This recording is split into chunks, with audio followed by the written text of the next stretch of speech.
Hallelujah. The Lord be with you. A reading from the Holy Gospel according to Matthew. The Pharisees went out and took counsel against Jesus to put him to death. When Jesus realized this, he withdrew from that place. Many people followed him, and he cured them all, but he warned them not to make him known. This was to fulfill what had been spoken through Isaiah the prophet. Behold, my servant whom I have chosen, my beloved in whom I delight. I shall place my spirit upon him, and he will proclaim justice to the Gentiles. He will not contend or cry out, nor will anyone hear his voice in the streets. A bruised reed he will not break, a smoldering wick he will not quench, until he brings justice to victory, and in his name the Gentiles will hope. The Gospel of the Lord.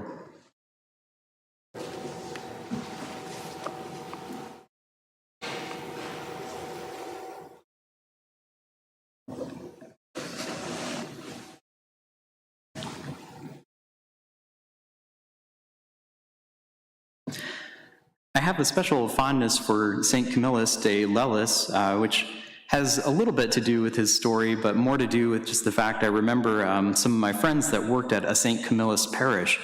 But as I've heard his story a couple times, I've always found it very beautiful. There's just something that speaks to me from his life.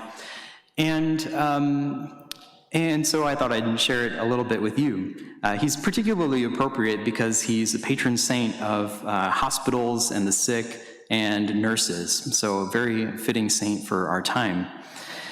So he was born in 1550, died in 1614, and had a lot of troubles growing up. His mother died when he was a child. His father neglected him. You can think a little bit about even our responsorial psalm today. For the fatherless, you are a helper. And he entered into military service from a pretty young age. And there he grew and developed an addiction for gambling. At 17, he started to have a disease of the leg that remained with him for the rest of his life. And at some point, he went to the hospital for the incurables as both a patient and a servant. He was dismissed for being quarrelsome at a certain point, too. And everything kind of hit rock bottom for him when he was 24. He literally gambled away everything that he had. So he went to work at a Capuchin Franciscan friary and then heard a sermon that really changed his life around, that began his process of conversion.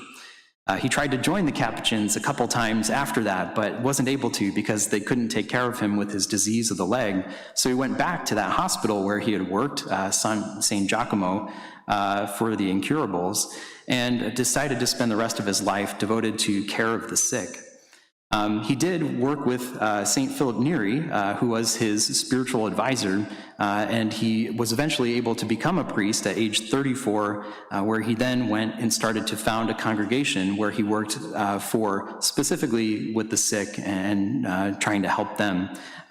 He was very diligent in working with hospitals, making sure that they were clean and that the people serving them had technical competence.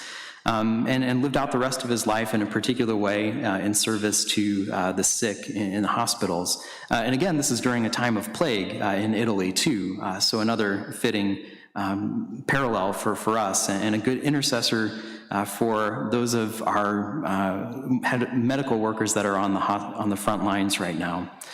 But a beautiful story given in life of service. Another great example of a saint who's come from difficult circumstances in their beginning and struggling with sin, and God works out and reaches his heart to make him a great saint. So we ask for St. Camillus' intercession in a particular way today, and in a particular way for all of those that are working in hospitals, we know during this time of the coronavirus. St. Camillus de Lellis, pray for us.